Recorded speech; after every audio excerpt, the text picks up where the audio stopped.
直路过这个有点年代感的房子，是我们高桂林历史的 museum， 小博物馆吧。我的邻居大爷对这个博物馆有深厚的感情，他们以前好像是最早高桂林这个相当于是村在的。我看进去看看，这个是门口的小型停车位，这儿今天应该开门吧，进去看看。这儿拾级而上 Cochrane Heritage and Monday closed， 平时开的。台阶扶手做的不错。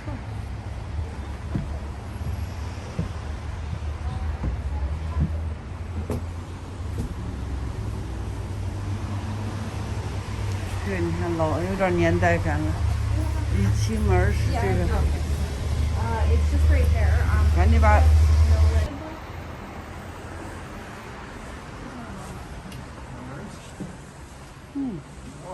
So I just got a few questions COVID related because the world's scary right now. I don't know. It's fine. Alright, so do you or anyone in your household have any of the following symptoms? COVID symptoms. Everyone good? No? You look great. Alright.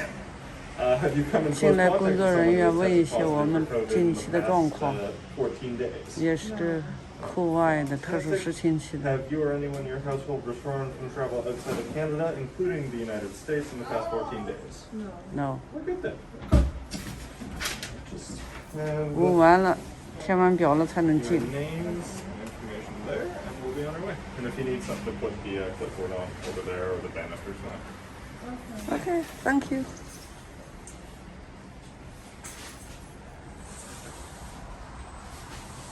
Oh. It looks like we might end of the lumber mill that used to be here. His name was Mackin. His last name was Mackin. He's just chilling over there. Lovely looking gentleman. Okay. With a big old saw.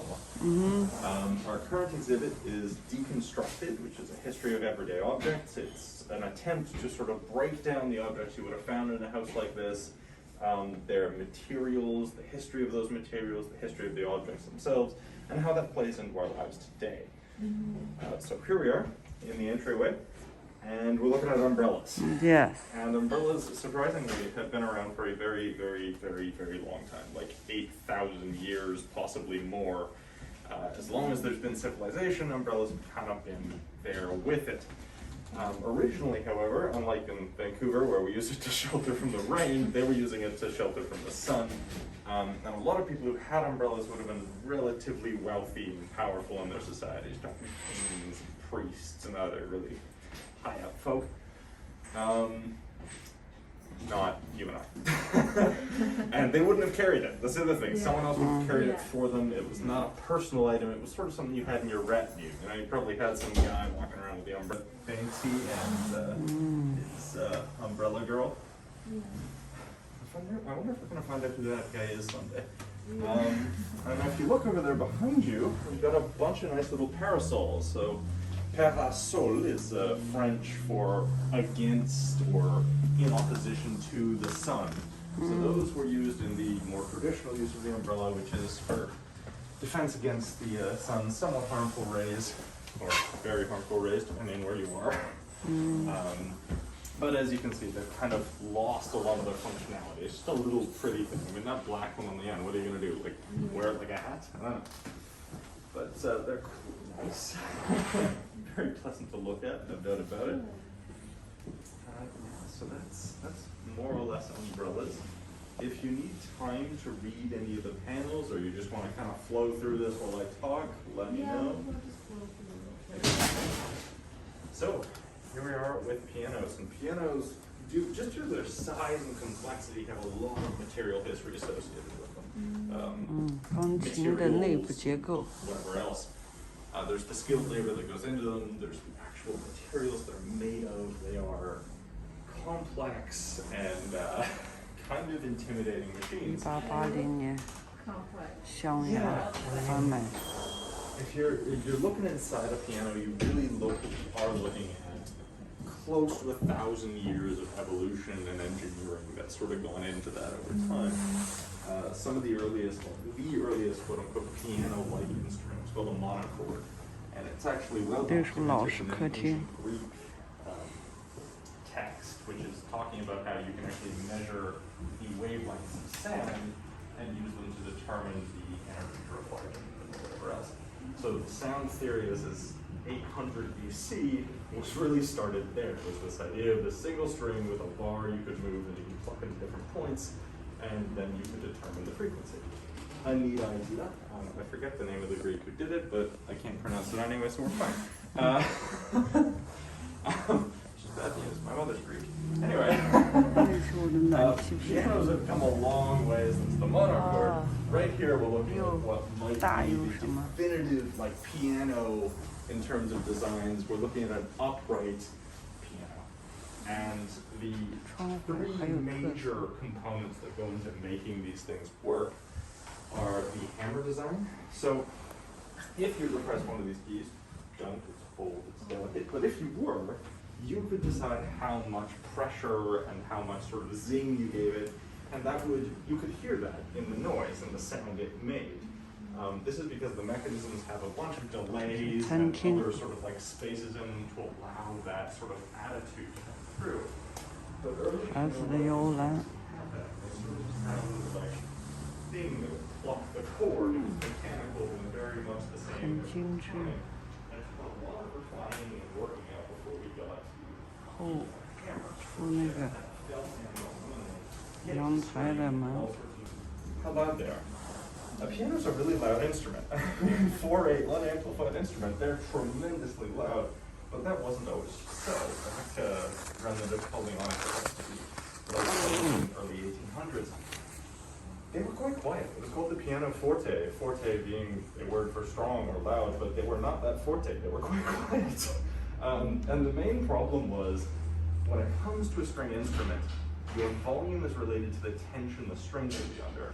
And if you have a wooden frame, as the pianoforte did, you're looking at about a maximum of 9,000 pounds of force, which sounds like a lot, and it is. But that's the maximum you can put on most wooden frames. In the 1880s, Steinway, you may recognize the name, they're still kind of around and famous, started producing pianos with cast iron or sometimes forged iron frames or forged steel, which allowed you to put the strings under 30 to 60,000 pounds more force than a wooden frame, and increases the volume enormously. So this is where you go from a piano being something you might have had in your front room, and when people came over you played to them, to you could put this in a concert hall, and people in the back could still hear it. So if we get down over here, we can actually see the frame on this one, and it's cast iron. So this was basically, Steinway's would have been a grand piano, so flat. But the idea of just turning the whole thing up on its side came shortly thereafter. Beautiful, beautiful piece. This one is from the Bell company, the operator out of Guelph, Canada. Yeah, they actually were one of the larger North American piano producers for a very long time. There's sort of a region they were in that's crossed the border with the United States as well, that was sort of the piano production capital of the Americas and parts of Europe.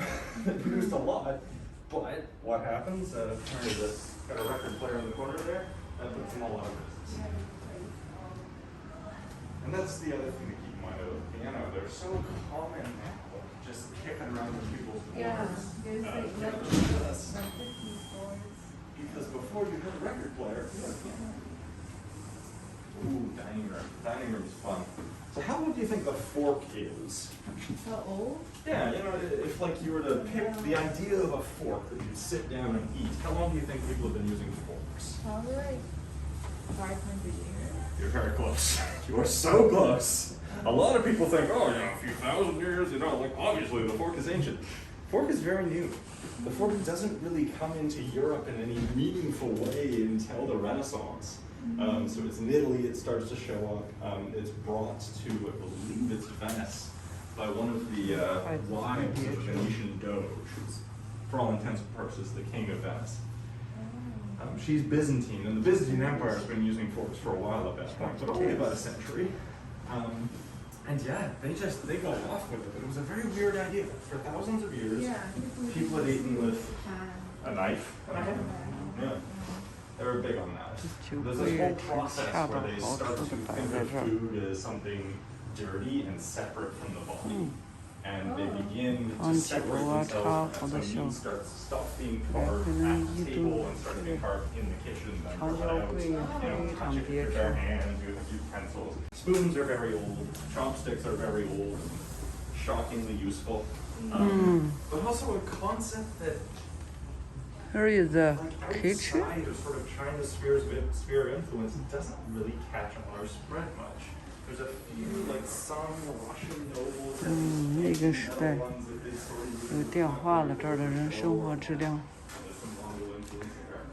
看见它厨房的炉子，那个高压锅好像是。这里面的一个小餐桌，家里的面包筐，那时候的池子、水桶，非常精致讲究。窗户外面还有点景儿呢。喝完茶了，茶杯挂起来。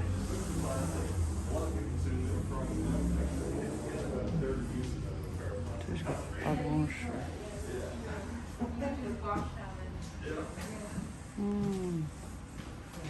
这个炉子太好了。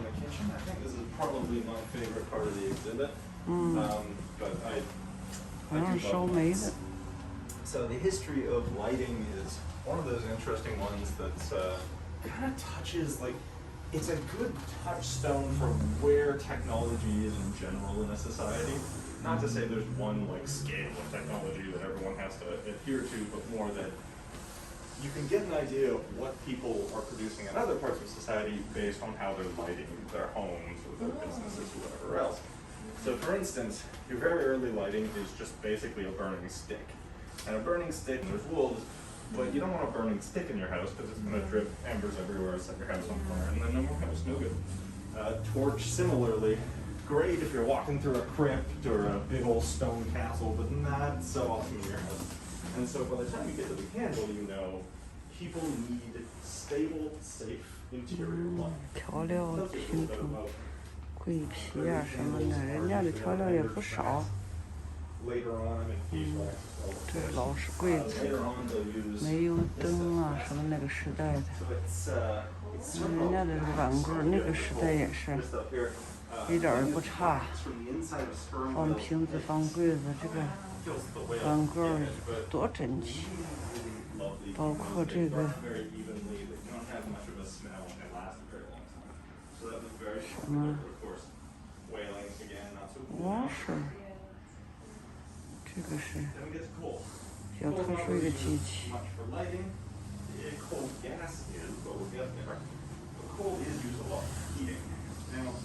瓶瓶罐罐的那个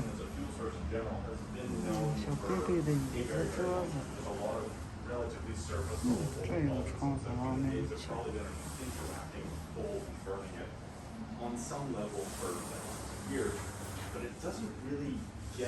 Picked up for a few reasons. One, it stinks. Coal smells terrible.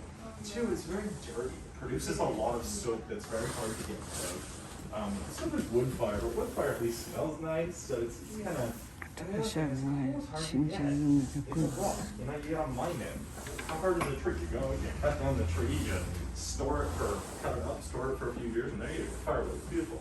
It almost does itself. But coal, 炉子上面的架子真好。 烤个衣服啊，抹布啊，烤衣架，包括袜子。So the first people to really start using it on a massive scale are the Brits. And the reason is quite simple. They cut down all the bloody trees.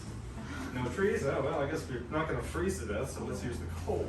And so they start using coal, and they quickly discover, wow, this stuff's really useful. It produces a lot of extra energy. But it's heavy. We got to get it from where we're mining it to where we're going. And so they invent railways and internet. they start building railways on some large scale. They start building canals as well.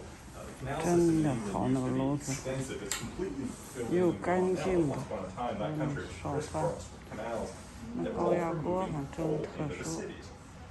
Rail replaces that, becomes a big deal, and then once you have that, it's, oh, well, wouldn't it be great if we had more efficient engines to move the coal? That's true. That we're burning coal instead of wood, because early trains, wood burning.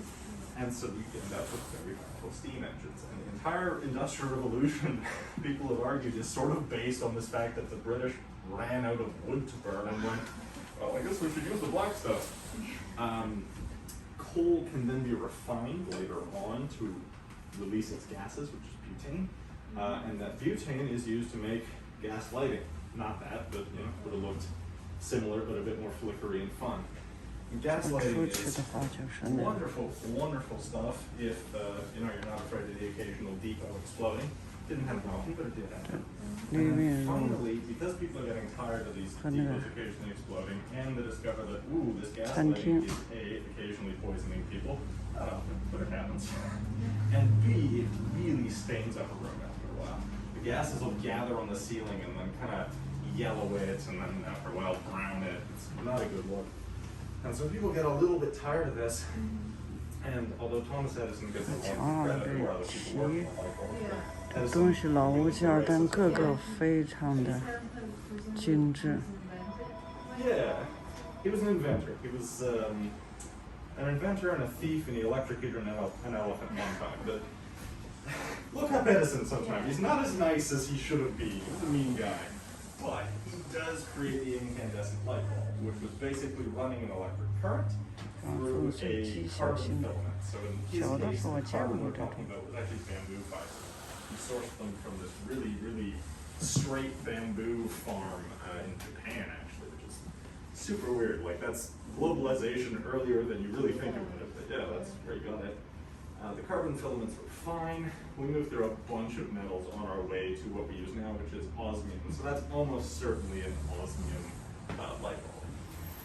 And actually, we could tell what it was if we had a spectrograph and we could look at it. It would show up in a bunch of funny colors and lines through it, and we could say, okay, that's osmium. That's lighting. All sorts of weird things along the way. Arc lighting, which was basically the idea of two carbon filaments that arc together and create this super bright, like impossible to look at light. The closest sort of thing you could compare to now is a welding torch. Looked a lot like that. It was not fun. People didn't like it very much. Finally, over here we've got spices. Spices are an interesting one because they've been around a long time. The Romans traded extensively in spices, mainly through India. Cinnamon was very, very precious to the Romans, for instance. Later on, you get nutmeg, you get mace, which are actually both from the same plant. Mace is just a little red covering on the nutmeg itself. Very late, actually, you get paprika, which doesn't happen until the settlement of the New World by settler populations. It's just dried up peppers that you grind up into a powder. I don't know why that surprised me, but it did. Paprika is just peppers? You'd think I would have figured that out, but that's me.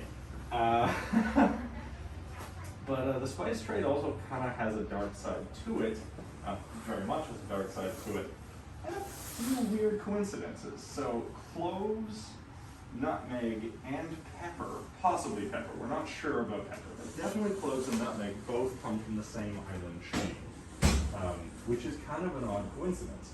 Odder still is that the Dutch are the first European empire to sort of get there, and they invade and take it over. At some point, the locals decide they don't like the Dutch very much, so the Dutch decide to kill them all, which, yeah, that's the nasty part. To make matters even more fun, the British then take over from the Dutch, that is to say, go to war with the Dutch and take the islands, and it doesn't get any better. They use quite a bit of slavery or coerced labor, at the very least, to continue that trade, and it's not until really the 20th century that those places get any sort of autonomy. 好衣服的那时候这面煤气烧的，和现在的差不多。烤箱，温度的。Sorry. Is it? It's actually a flat. 还有哦， It's a place that 见 is 到一个这么精致的炉子，比现在炉子还精致。 is worth more than its weight in gold. So if you had an ounce of saffron, that ounce of saffron will fetch a larger price than an ounce of gold, which is absolutely insane. It'll be in the morning, and again by noon, gone. So gotta be there right away. You pretty much have to have like hundreds of Closet Indians that go there every morning. 那时候的女人们工作间。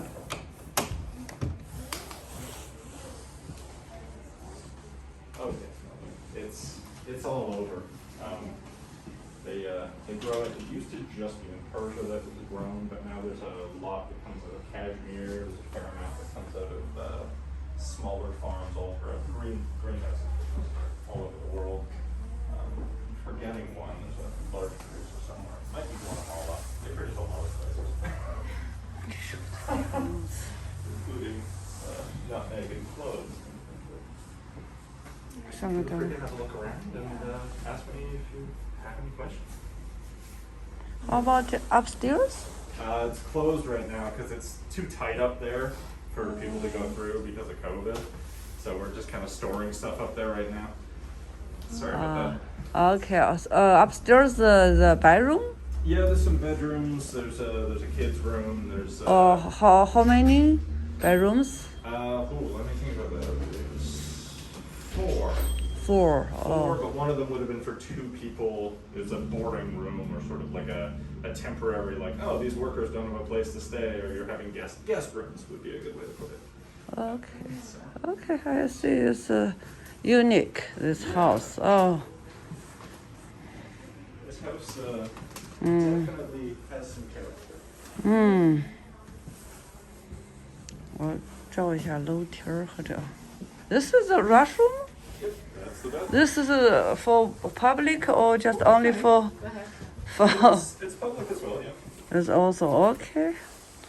Unique room. That's the office. That's where the work's done. Oh, okay. This is upstairs. This is where I hit my head. 出来了，那个楼上不能上，先院子里转转吧。这院子倒不是太大。这块也是。呀，这个是以前的是矿工的一个工头住的地方 ，mining 就是这个是。那儿还有个小平房，看看，1909年是吧？啊，盖的，这那时候是个豪宅，里面空间也不是太大。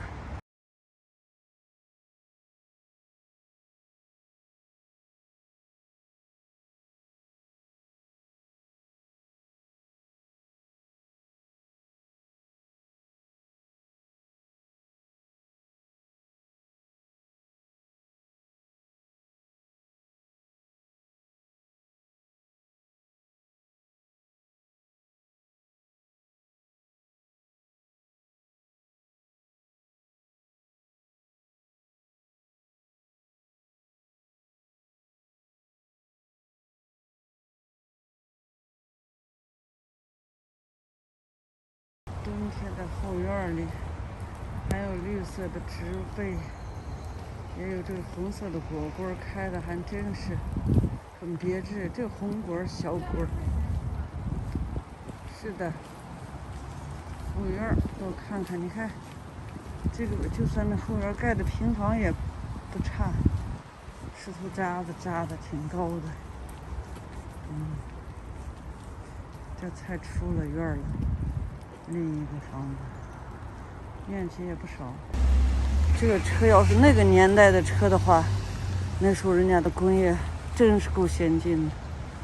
你看看这下面的铁轨车，这个是它对面的那个旧 Place Arts， 看看进去看看，这艺术啊之类的地方，老路过没进来过。那小狗熊。这是正门。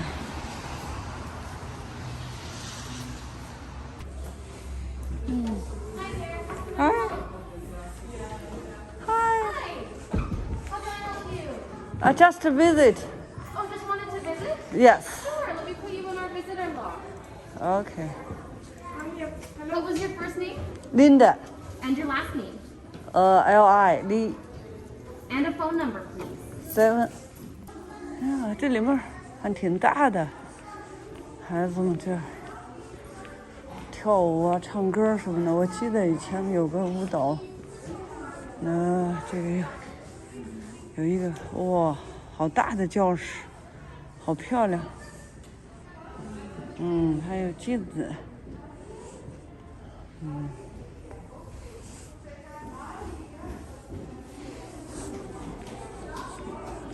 哦，这儿有个厕所。还有钢琴声。1楼有教室，房子还真够大的，这个是真正的。有孩子们里面跳，这跳舞的。走廊尽头还有椅子坐呢，这教室又一个教室。这儿还是弹琴的，好像是。这是我刚才想进的那门，好像是侧门。上楼看看。这个那时候是个家庭的话，那这个真是豪宅，多大呀！进来肯定后来改的吧，光这个下面的走廊就够大的。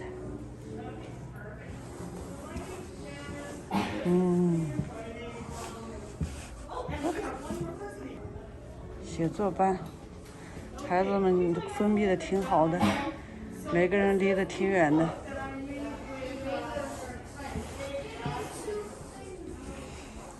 这走廊也挺长的，走廊的两边肯定是不同的教室。大提琴。应该是个政府的办事机构，应该是个类似村委会的地方。这天梯也挺好看的。